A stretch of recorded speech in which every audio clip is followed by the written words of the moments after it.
Es rápido. Café de los moros, café de los moros. ¿Y los cuscús de los moros son la comida es buena o más o menos?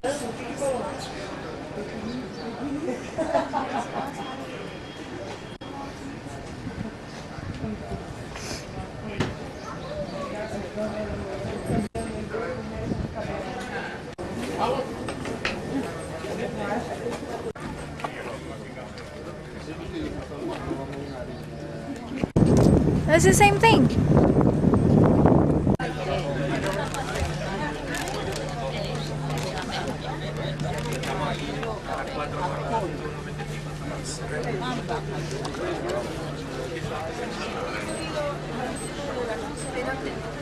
Ah, claro. Ahí. La tienda en el otro lado. Y los servicios al final. Yeah, it looks much nicer. You see, that was the 8th century.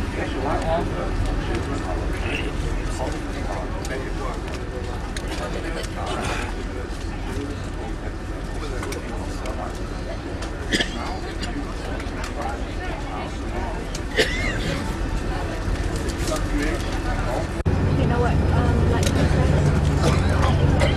Leaving Spain for Tangier.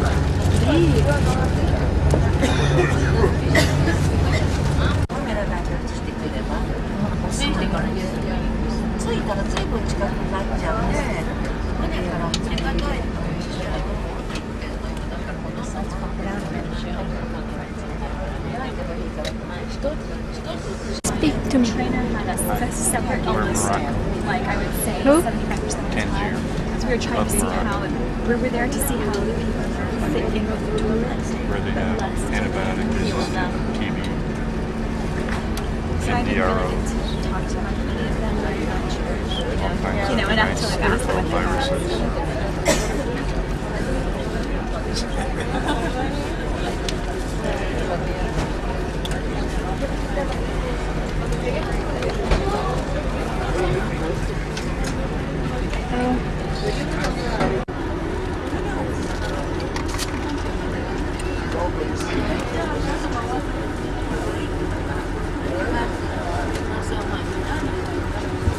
You've got to start now. Well, sightseeing tour in Tangier. The gentleman is your local guide.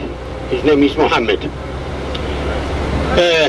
Bene, signore e signori, adesso cominciamo il nostro giro di Tangier. Questo signore è la guida di Tangier, io farò il giro.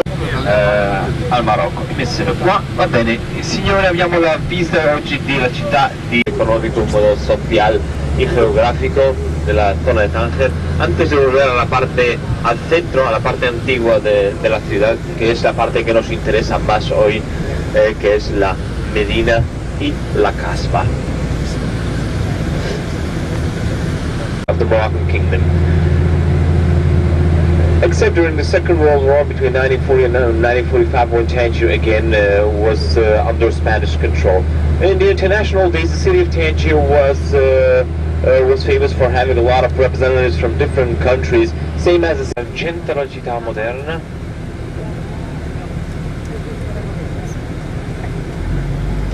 Al centro della città moderna si chiama anche città europea. Città europea perché? Perché è stata fondata e costruita dai europei all'inizio del secolo. Dunque all'inizio del secolo il Marocco era diviso in due parti. La parte nord del Marocco era controllata dai spagnoli e la parte centro e sud del Marocco era controllata dalla scuola francese. Aunque no en el sentido que en el cual existían, perdón, artes.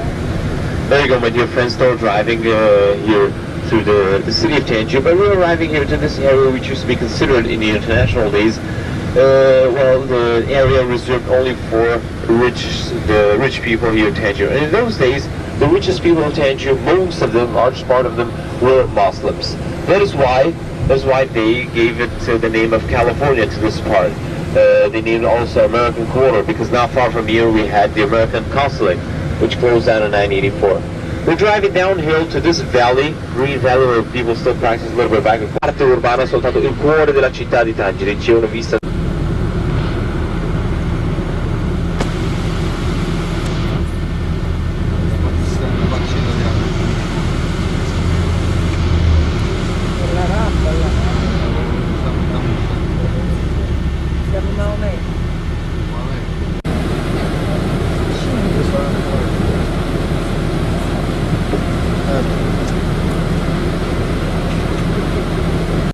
En la provincia de Tánger es el sector textil. Tenemos más de 300 compañías existentes en la provincia de Tánger, donde trabajan de diversas small forests here that we call Armerat in the exterior of Tangier. You go with these mimosa trees, these green trees, the mimosa trees and the umbrella pine trees, two of the typical trees here in the area of Tangier. We're driving to a small terrace of Perdikaris. Perdikaris was a rich American who lived at the beginning of the 20th century in the area of Tangier. From here you have a view over the Straits of Gibraltar, and on beautiful weather days you can see perfectly well the southern Spanish coast. The Straits of Gibraltar. The Straits of Gibraltar have played a very important role in the history and also in the economy of the city of Tangier.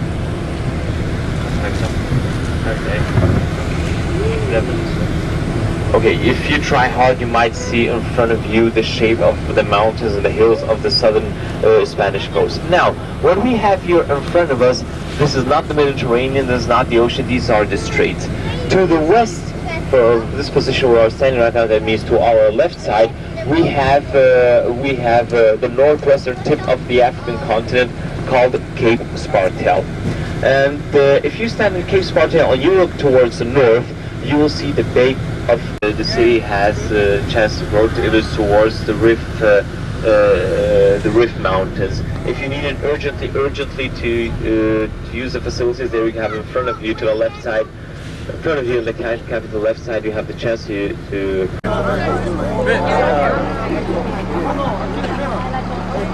You want change, please. Yes. Hello? Hello? Siempre 100. Vale. Aquí ven.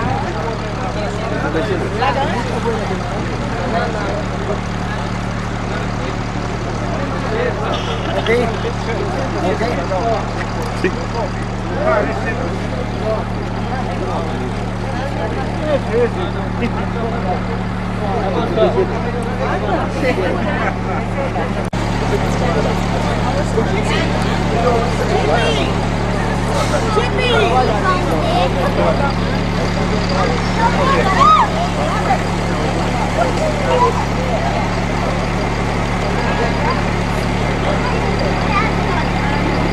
Where we have kids playing soccer, but twice a week on Thursdays and on Sundays we have the people from the suburbs here, from the people having small farms all around the area of Tangier, who come over here to the city in order to sell whatever they produce. The difference between this market and the other market which we have every day open in the city of Tangier is that this one we have people, and this one we have people who produce themselves, who will come and sell for themselves. Whereas in the city, the modern market is which is open every day, we have shopkeepers who buy and sell.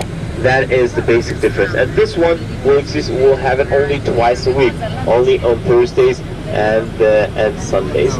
Quindi signori, sulla nostra destra abbiamo un mercato si può dire tradizionale, nel senso tradizionale perché qua in questo mercato si vedono questi che vendono i suoi prodotti, è gente che produce nella zona rurale e porta le sue merci a questo mercato e li vende i suoi. Bueno, para facilitar un poco el trabajo, lo que vamos a hacer, como tenemos aquí el asistente, el señor Gido, mi asistente, él habla castellano, entonces él se va a ocupar de la parte de la gente que habla castellano, ¿vale? Y yo aquí en la Medina, porque es un poco más complicado, yo voy a hacer en inglés e en italiano, ¿vale? Entonces, sí, el señor Gido aquí, surrounded by high walls, and which is supposed to be an area reserved only for the Muslim community. That is the general idea. But you realize today that here in Tangier, Tangier is the exception. You realize that later on. The Medina itself is divided into two parts. We have one residential area with the market area with the normal everyday living. That is where we have all the activity, and then we have the Kasbah. A lot of people refer to the old city as Kasbah, but that is not quite right, because the Que mais da pesca?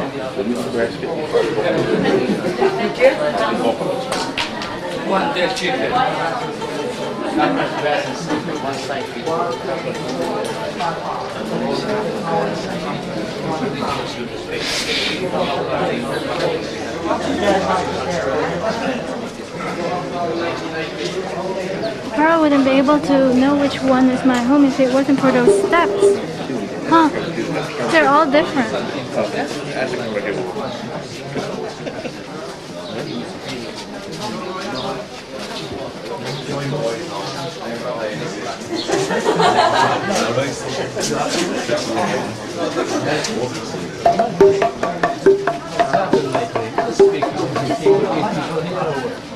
I'll make you one. No, I want that.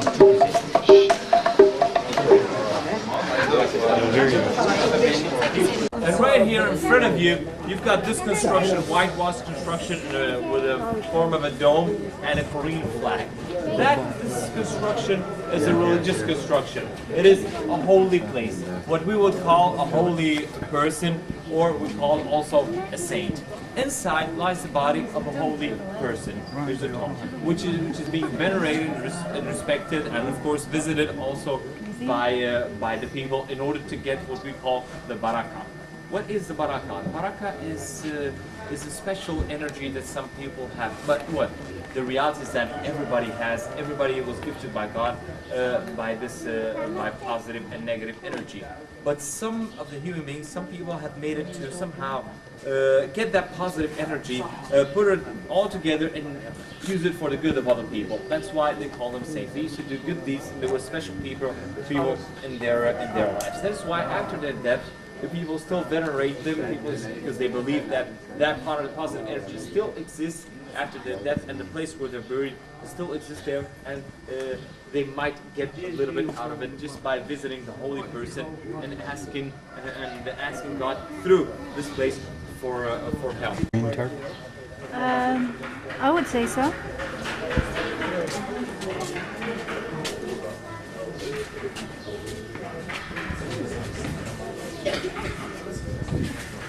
You know, every time I get a good shot at you, you're doing something.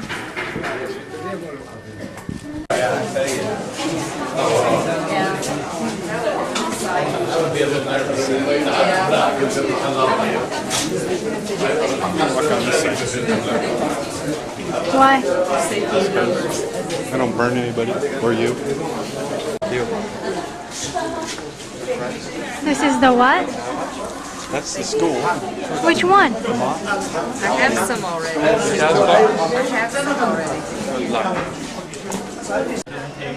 The morning prayer takes about 2 minutes of the day. The last prayer takes about 4 to 5 minutes, and then the sunset prayer takes about.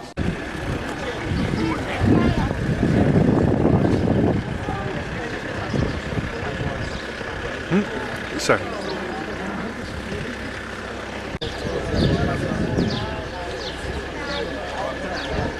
That is, those are the snake charmers. Okay, the snake charmers. Okay, it's fun and everything. Cobra. But there is a reason why these snake charmers are so famous. Because, well, in the beginning they were famous here in Morocco because they originate from a certain tribe here in Morocco where they say that they are gifted from God. They have a certain energy, certain positive energy. Maybe you've seen it somewhere on some document about tribes here in Morocco. These people are famous because they get into a trance with their music, and then while in trance, one of their abilities, one of their powers is to control and play with the snakes. But one famous thing which they can do, they're famous for being able of drinking boiling water. But these people, when they drink boiling water, they're on trance and they spit it out again. And that water, when they spit it out again, people want to get that water when it's spit out again because it heals. It's probably a matter of belief, but the thing is that it works, it functions. That is why these people are famous. It's It's not because of the snakes. The snake is a, so to say, a secondary activity. They're famous for this power. And they say the drinking of boiling water, it's a need for their bodies. It's an ability which they can do, but it's also, at the same time, it's a need which they need to do it. And when they heal people through these activities, they do not get paid. You give them whatever you can, whatever you want.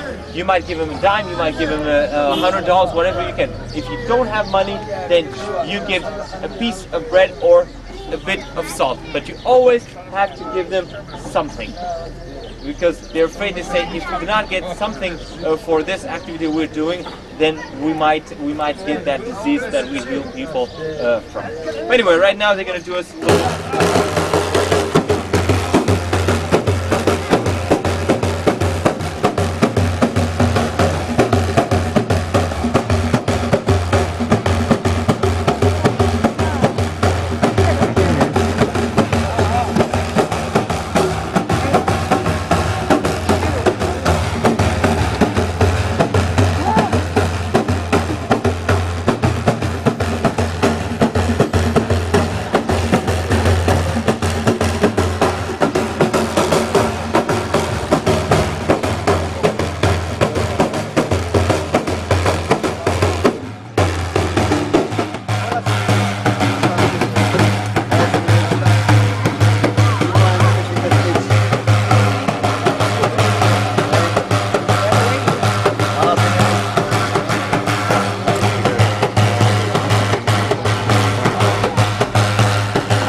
C'è lavora che adesso è una completa per andare alle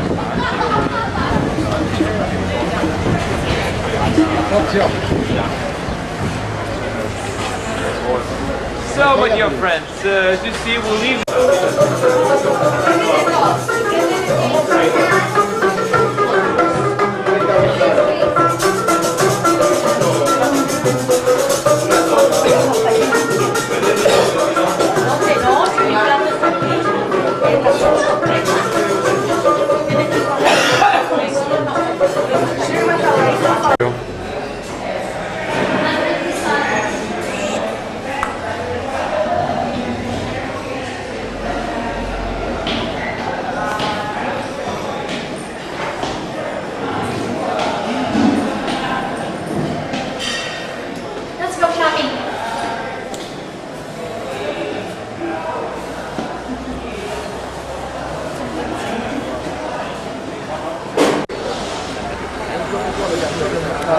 I don't think Phantom Menace is playing here.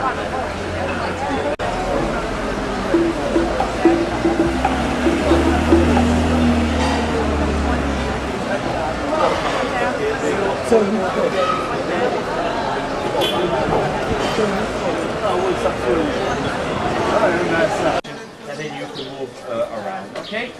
So please just follow me.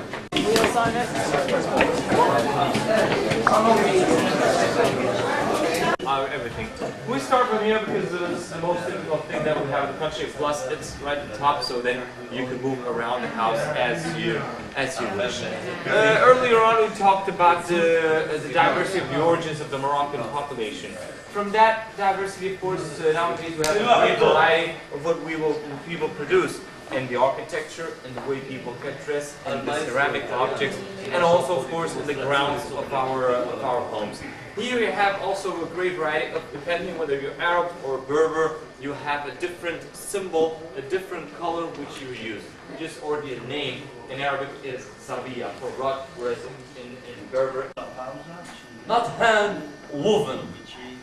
I mean, you have auctions full of with Oriental carpets, sometimes for a lot of money, but mostly hand woven. And hand-woven carpet, everybody know, as vital or not. The carpet could be, as always, not they are related. If something's in your home, pull you off one knot, the rest may go. And they are slimmer on the back than woven oriental. When you light them on the tile, on the hardwood floor, on the marble floor, they slide. You need to put a mat underneath. A knotted carpet, it's absolutely different. Knotted carpet is like when you hammer the wood of the chair. You have 4 ways now. Want to go downstairs and look around?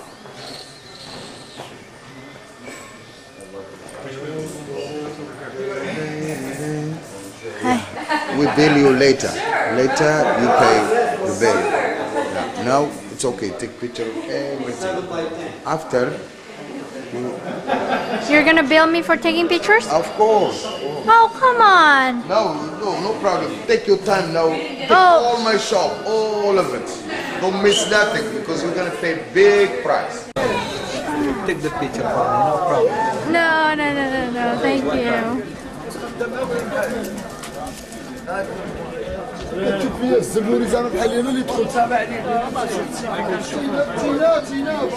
Hey, they're gone.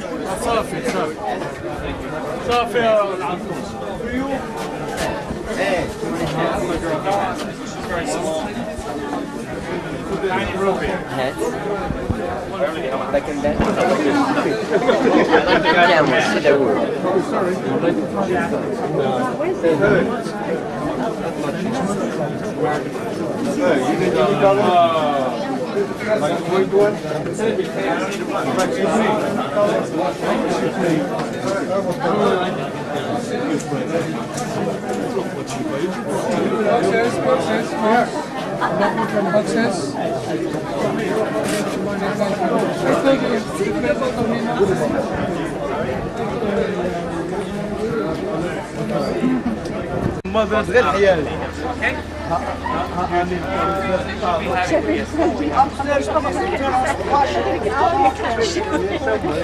Those are the gates where we stopped getting mugged.